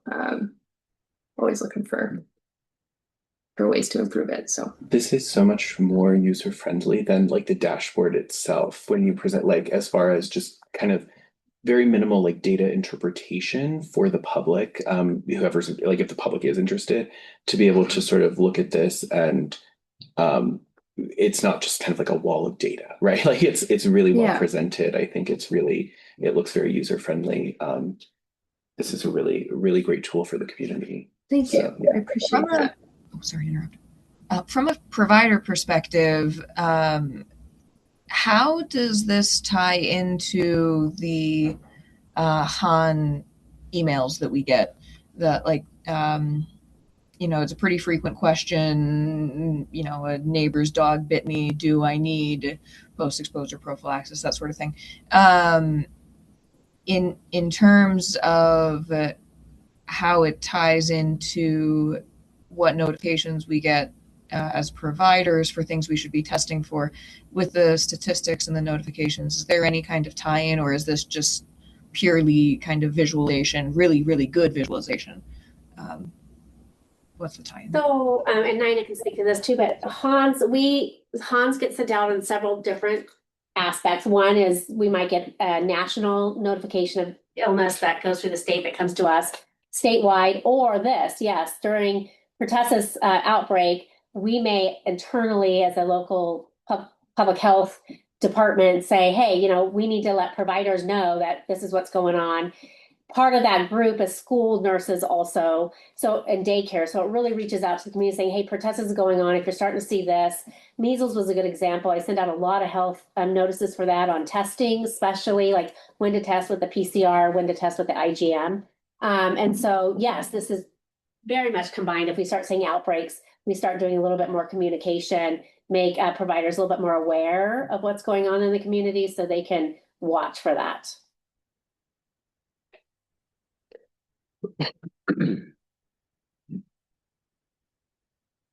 Right. Does anyone want to look at any other disease or condition? I just had a question about the rabies. Is there just more dog bites? Open. Yeah. I can talk about the rabies a little bit. So post-exposure prophylaxis is offered to individuals that have a rabies exposure where we cannot identify the animal. The dog might have been a stray, and we don't know that animal's rabies vaccine history. And the animal was not captured and quarantined.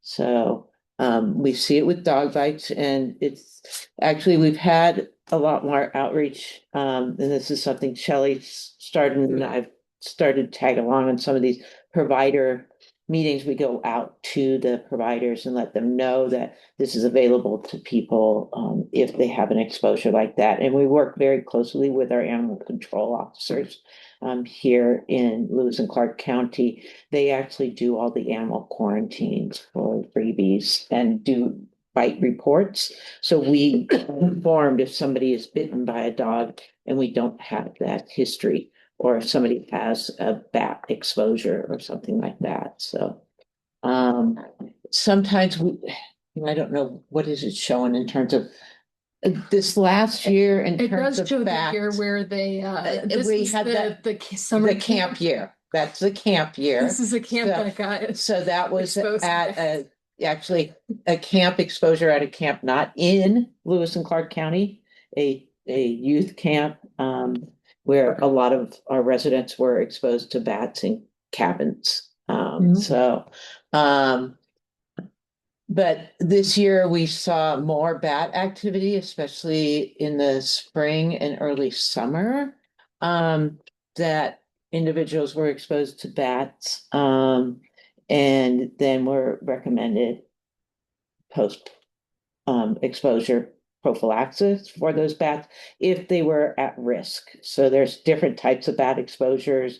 If you're sleeping in a room where a bat is found, or in a house and the bat is found, and you can't capture that bat and that bat can't be tested, then we're going to make recommendations because you wouldn't necessarily know that you were bitten. So, yeah. And is this is measuring just post-exposure prophylaxis? So it's any sort of administration of post-exposure It's prophylaxis? a recommendation. It's not necessary. Regardless of whether rabies exposure was confirmed. We can recommend that they get treatment. People make the decision whether or not to go through that. It's a series of 4 shots. So, but this is when yeah. those recommendations were made, made. regardless of if Yeah. rabies exposure was confirmed, Mm. right? We only make recommendations if they had an exposure that could possibly have been a rabies exposure. So a stray animal that's not captured and tested or held for quarantine, a bat exposure where we don't have the bat get submitted for Right. testing, or another wild animal exposure where we don't have the animal that can be submitted for testing. So we're not So these aren't recommending. positive like rabies tests in humans. No. Okay, we don't test for rabies in This humans. is good Right. feedback. I should put that on the This is, yeah, card, because it's little things like that Yeah, that we yeah. use every day, and we forget that it's lingo and jargon, and I should make it very clear that this does not mean that 13 people had rabies. yeah, rabies is Fatal. pretty much fatal. Yeah. So, They were treated. Yeah. That's all that means. It's almost. well, it's only that we recommended they get treated. Yeah. And then again, But it's fatal, like how soon do you have to be treated for it? you have a window of time in terms of like, we don't see that disease start to progress until several weeks after exposure, that then you can start to mount a risk, it starts to actually multiply enough to cause problems. So that's why this vaccine is very effective in that early window. We can quarantine dogs for 10 days, make sure the dog is still alive and well.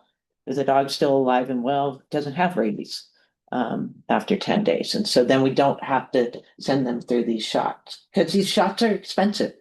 And I heard they're painful in the stomach. They give them in the stomach. The immunoglobulin, so if you do not have pre-exposure, which is rabies vaccine before you get bit, you have to get immunoglobulin, which is a fast-acting rabies treatment, and then you also start the vaccines. The vaccines themselves, we do pre-exposure, same vaccine, doesn't hurt, but the immunoglobulin, I think, probably does. Yeah, It's a different kind of product. yeah. So that's where it can be very painful, and it's very expensive. Mhm. Yeah. A course of treatment is $8,000+ So that's why we document all this information, because then, showing that they did have an exposure, that we did make that recommendation that they seek treatment is important in terms of just payment for that as well. So, Has there been any positive tests on a mammal in Lewis and Clark County? 2 bats last year tested positive. There was human exposure in one case, but not in the other case. So of course, then we recommended, and we had some other cases with bats. We did both public messaging and targeted messaging last year with bats. Unfortunately, we had a bat in a congregate setting that was not done correctly, but we actually were able to capture the bat and send it for testing. But yeah, so we've done more messaging, and we'll probably spike up the messaging again in April, May, when we start to see that. Our animal control officers here in Lewis and Clark County do an amazing job of both collecting those animals, sending them for testing, and managing that part of that program. So we've been very lucky to have we basically have an MOU with them to carry out that activity. So and so we do get a lot of bats are submitted for testing over this, especially over the summertime. Yeah. Any other question? Yeah, one thing I think that would really be nice on this website is if we had like a learn more link. Like, what does rabies post-exposure prophylaxis mean for, because the average healthcare consumer is not going to know what that means, or campylobacteriosis. I have no idea what that is, right? Yeah. Oh, right there in front of my face. That is the best place to hide.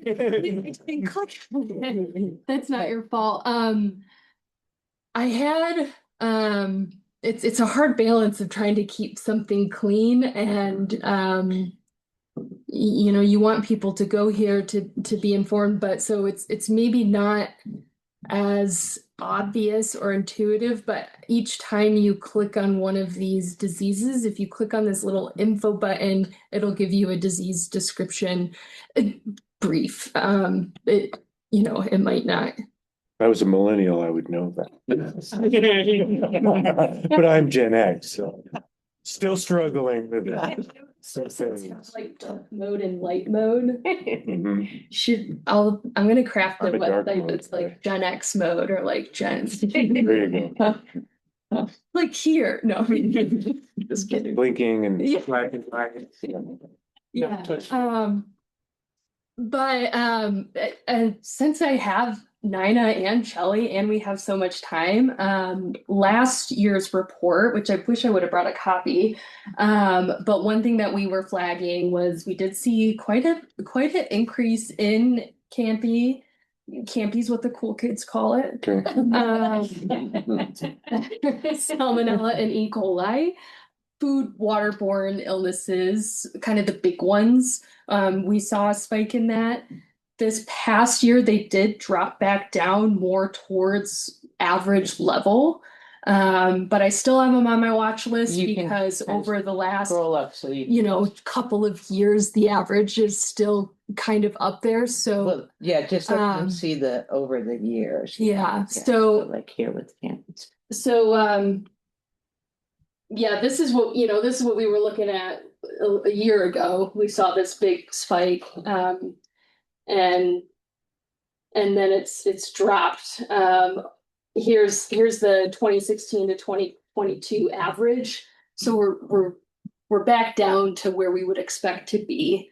But again, I still have it flagged just because we've been so high for the last couple of years. I want to see if that stays there or if it continues with this kind of higher level trend. If it this is a living thing as well, and it's rolling. And so if this drops down again the next year, this will, go down into being either just a watch or maybe even just back at average. So, but I'm still, but I wanted to maybe prompt you to get an opportunity to chat about your work. So like Campylobacter is a food and waterborne disease, and it can be found in food, but also with animal exposure. And we do interview cases that are positive, and we go through a food history and an exposure history to try to figure out where they may have been exposed. Most of our people are exposed through animals for Campy, especially in the springtime. We usually see a bump up because what's happening in the spring. People are cabbing, people are handling animals, people are dealing with baby animals. And so then that's often the exposure. So most of our Campy, we're not tracing back to like a particular food or something like that. So and it's treatable. Is it fairly? And it's treatable. people, yeah, Campylobacter. And whenever we talk about most of our food and waterborne diseases, the people that we're really concerned about are vulnerable populations who are children, especially daycare age children, infants and toddlers, and then our immunocompromised individuals, and then our elderly. They are much more likely to end up with being much sicker and end up in the hospital with those organisms than somebody who is, average Joe Blow. Yeah, Yeah. You know, makes sense. your 18-year-old who was out calving with dad and ate lunch after, handling all the cow stuff, and probably isn't going to end up in the hospital. But that infant working on the wall. But the infant, Yeah. out there, Baby Gabber. yeah. The infant that was out there and somebody was handling them after doing stuff like that, yeah. Also Could be much poultry, handling poultry Poultry is is bigger. a huge, Backyard. Yeah. yes, Yeah, and background. so, everybody and their mother seems to have backyard chickens, and so, I think. And salmonella also goes on. with- Yep, so chickens I'm too. sure we'll do some education this spring. Yeah, Don't kiss your chickens or. Wash your eggs. So in a situation like this where you have, I get like what looks like 3 years of spike, does that then affect the baseline as like what is the baseline as far as measuring? It doesn't? No. Okay. No, yeah, the baseline will be pulling from historic, it's not gonna touch the last 3 years. So I guess then moving forward, would the baseline be changed by those? Yeah, Okay. it rolls. Okay. My methods aren't perfect. There's actually a lot of fun, like probability theory hidden behind all of this, but that's for another. Let's go there.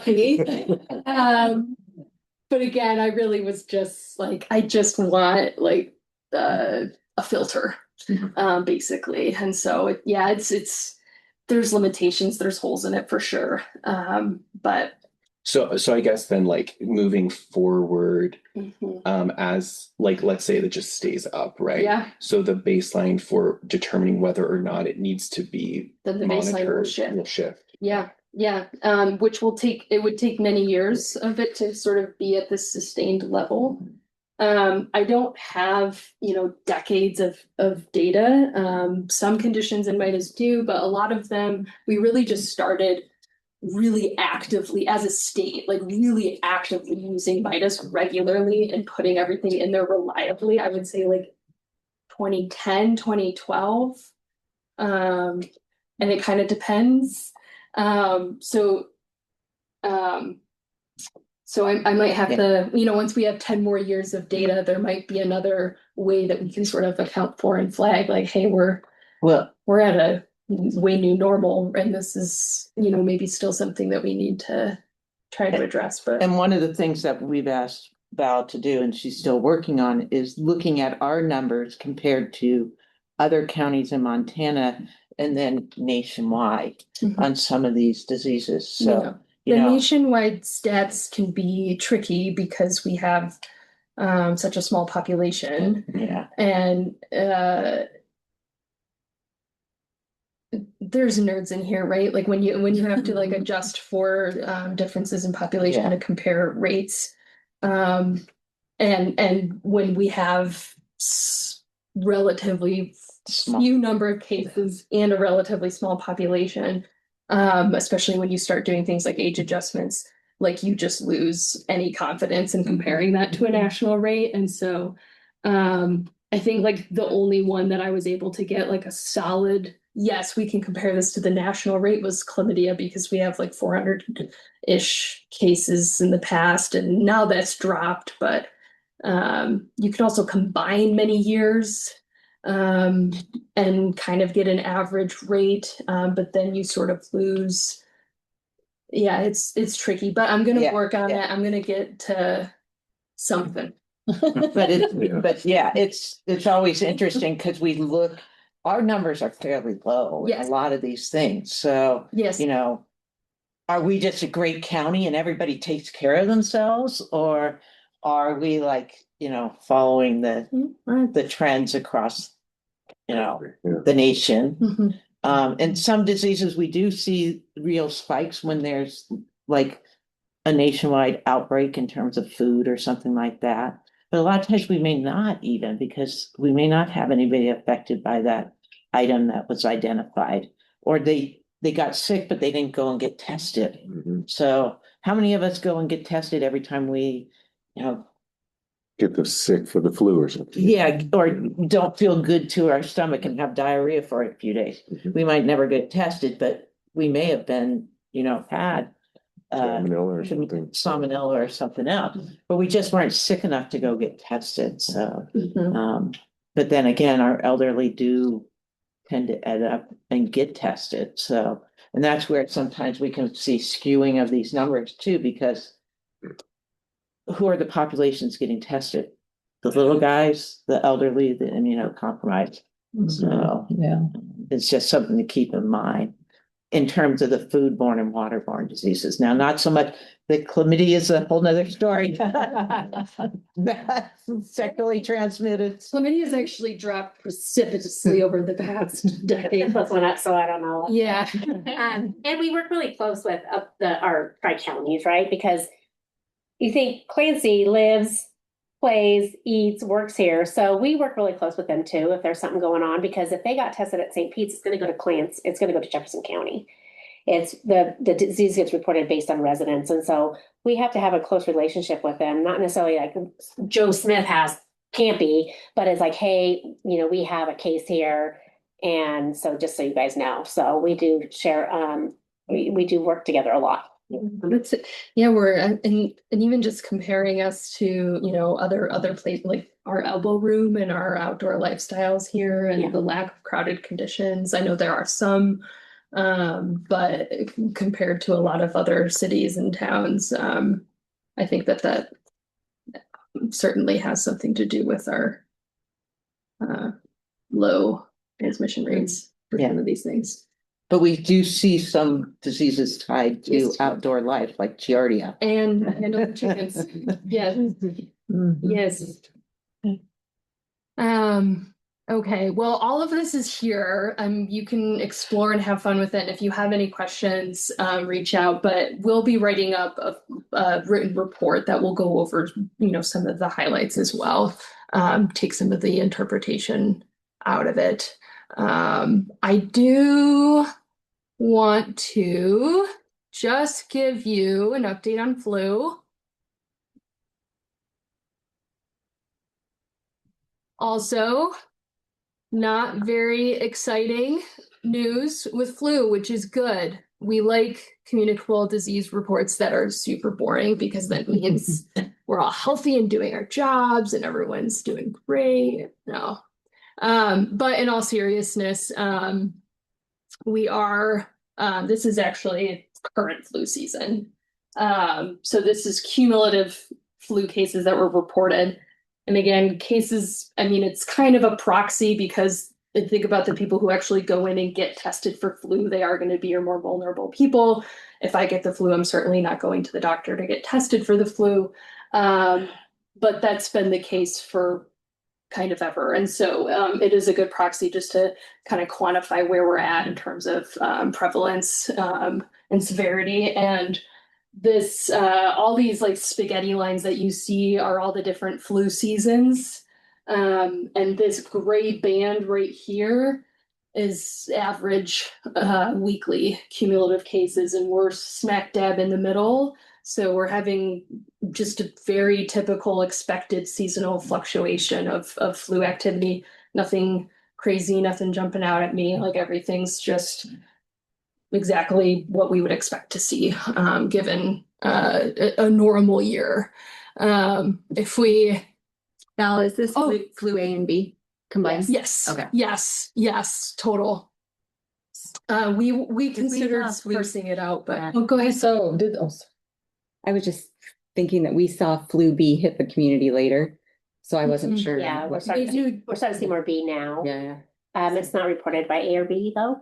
So it's, Okay. some of it is, but Yeah. most of it, like rapid tests, are just reported as flu numbers, so, yeah. Wastewater differentiates it. So we're Yeah. seeing the wastewater reporting A and B separately. Yeah, I mean, we had access to that information only because Shelley was going like the extra 50th mile and going in and like writing in notes for every single one of like all A or the, B. yeah, and it was just a lot. So yeah. Oh, I was just gonna say, does the weather, we've had such a mild winter, does that weigh into the flu? I would Probably think a better so, question but for I looked at Shelley. the weekly numbers and compared to last year, and really, some were higher, some were lower. It really didn't. I was surprised. I Yeah. thought people out and about a little bit more and Yeah. not as confined, but really, as you see, we're right. Yeah. I'll So, check the box for so up here you can choose the different seasons. So these are just the weekly fluctuations in cases. So yeah, we're pretty much mirroring last year's which I'm surprised too. I thought just maybe we would see a little less, with Yeah. the spread, but no, not really. yeah. Well, there was so much talk this year about the flu season being so extreme. Yeah. But, and I think other parts of the country may have seen extreme, but Yeah, I mean, like I said, this was last year, and then there's, We could do numbers on hospitalizations. So we Yes. do look at hospitalizations, and I have, we do get reported on hospitalizations for flu, and the ages are crazy, like a lot of middle-aged, younger people in the hospital. We do see the older people too, but so that was, that, so when people are getting it, they're getting sick, right? But, is that, which year is this year? Yeah, so this darker line is the current year. This I maybe need to adjust this. It's a little skewed because it's a much smaller scale. So don't let the Stark shoots up scare you. I would point you to these numbers here. Kind of our average baseline. We usually sit somewhere between 50 to 70 hospitalizations a year. We had 48 last flu season. So we are a little bit above what we were last season, but we're certainly not out of the realm of what we would consider kind of expected or within the normal variation of what we would expect.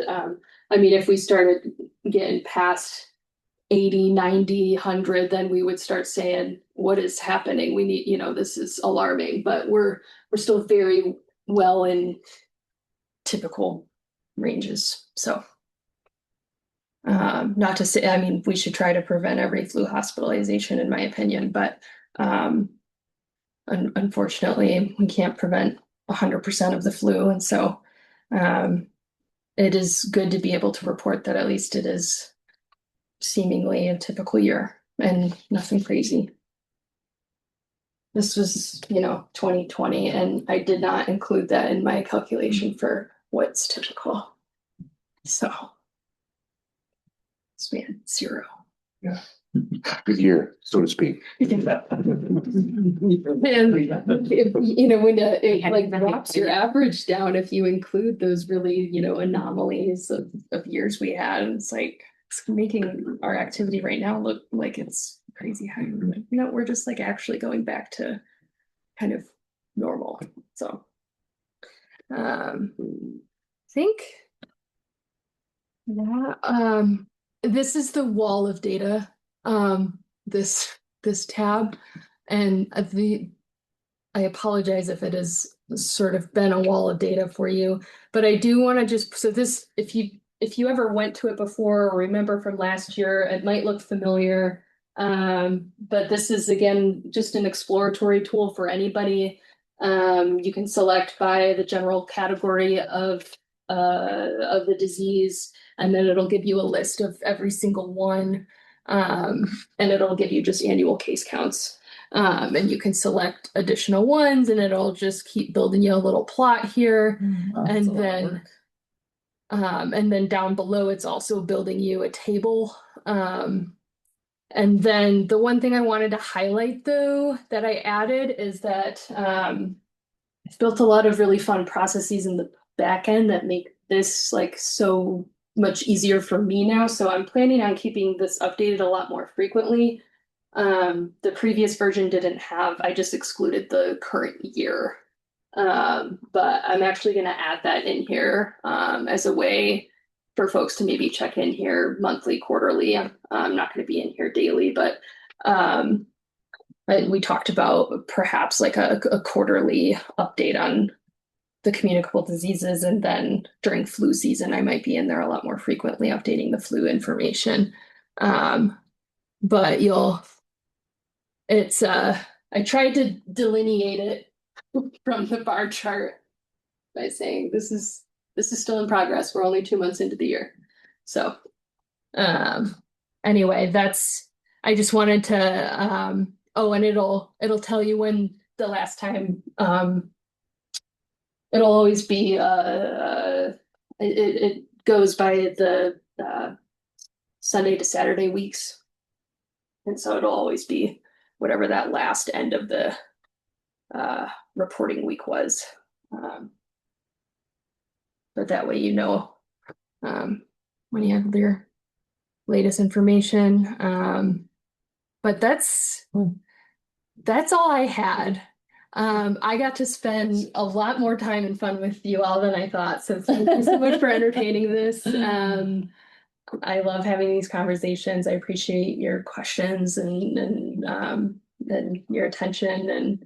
And thank you so much, Nina and Shelley, for sharing your expertise. I always remind people I'm just like basically their AI chatbot working for them. They do all of the hard work in protecting our community, and my job's really just to make sure that I'm building them the tools and you all so you can do your jobs better. I do talk to chat a lot, and I'm starting to think that maybe I am turning into like a quasi AI just when I'm building stuff like this. But as long as you don't hallucinate, we're fine. no, they yell at it a lot. I'm thinking, what are you talking about? It's not right. And it's like, you're right. Yeah, be cautious. Any last questions for Val, Nina, or Shelley? Otherwise, I'll go on. Who knows what tangent? You kind of answered it a little bit. But Okay. For when you report it, Yeah. does it come in weekly or monthly or quarterly? Like when you guys get the information? Daily. It's daily, and then you compile it and put it on there monthly, or whenever you. We haven't set anything written in stone. We've for a lot of if we were seeing like for pertussis or like if there was an outbreak or something happening, yeah, I would be in there probably every single week, if not more, if there was something really coming up, making sure that you guys have real-time information. But for a lot of these cases where we maybe get a handful a year, we sort of talked about maybe quarterly feeling appropriate, but I would actually float that to the people who use it. Like I would want them to tell me what's useful. If providers or other people in the community want to see updates weekly, I'll do it weekly. If you want it monthly, I don't really know who to ask, but We just because something comes into Midas through the lab doesn't mean it's a case. Yeah. So like an antibody for Hep C is a good example. That doesn't mean they have Hep C active infection. So we actually take some time to do some investigation before we'll even put it as a case, right? So we constantly get our lab feed constantly is going all day with new labs, but that doesn't mean it automatically is a case. So yeah, that's why we kind of talk about kind of giving it some time to. Yeah, and case counts they can lag, especially for cases that are in ongoing investigation. But this will only filter for confirmed cases. So you're not seeing suspects or we just got this in and we don't know what it is, but we think it might be this. Like these are just confirmed. So and quarterly seems to be the best. Yeah. Yeah, and that's kind of what I was going to ask, like monthly for different diseases. Like I know I'm not going to get maybe the flu in July, but I could, just for not self-diagnosis, but just for, reasons to. Which I know that's a lot of work. I'm a data dork too. And so. You're bringing so much joy to my heart. Like somebody thinks that they might use this. Yeah, I mean, Sure. you always hope that what you're building is gonna help your community Or from years prior, maybe not this year's month to Yeah. month, but like, in 2022s, you could see the breakdown of what you had month by month or whatever. So maybe I gotta be more careful around grandma and grandpa in May for this or whatever. I don't know. Our So- paper report for our old ones did that, right? They went over. didn't they Yeah, do the month. I have a Mhm. table that will, I can add that back in there. It's so hard for me to know like how much is just noise and confusing people or cluttering the message versus what's super useful. So I really rely on feedback from people. And if someone never mentions anything about it, I'm like, it's probably not being used.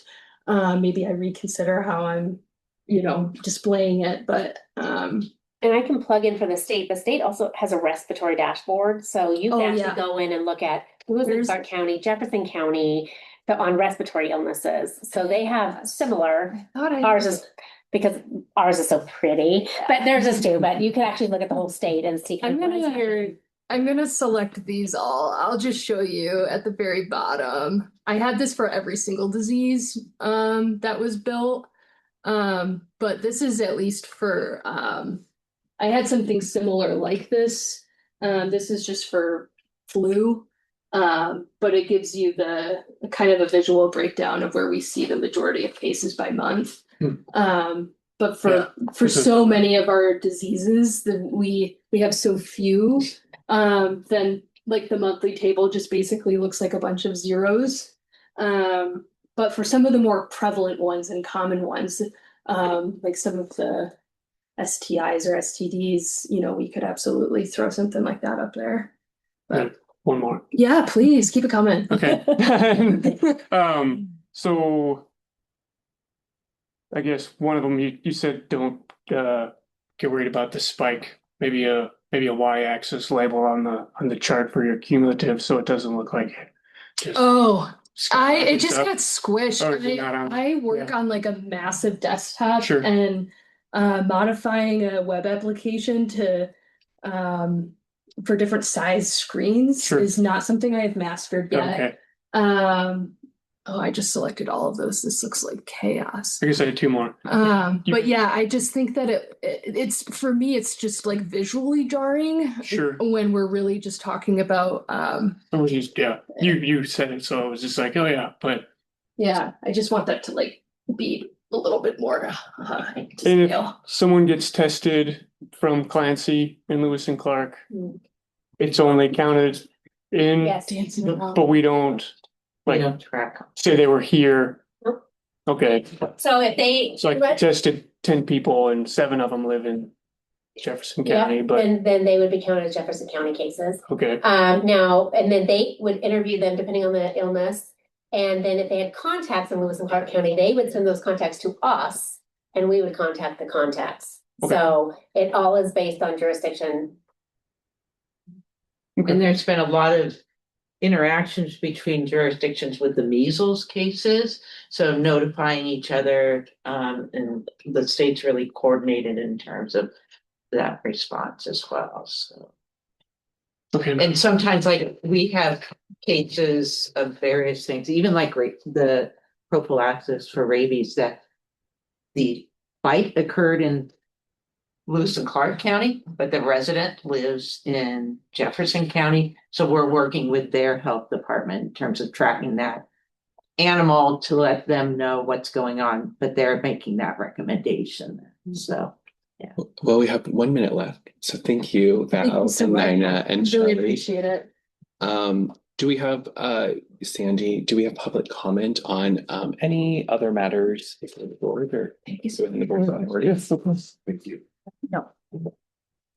Right, so we will defer our assessment until our next meeting. And with that, we're adjourned.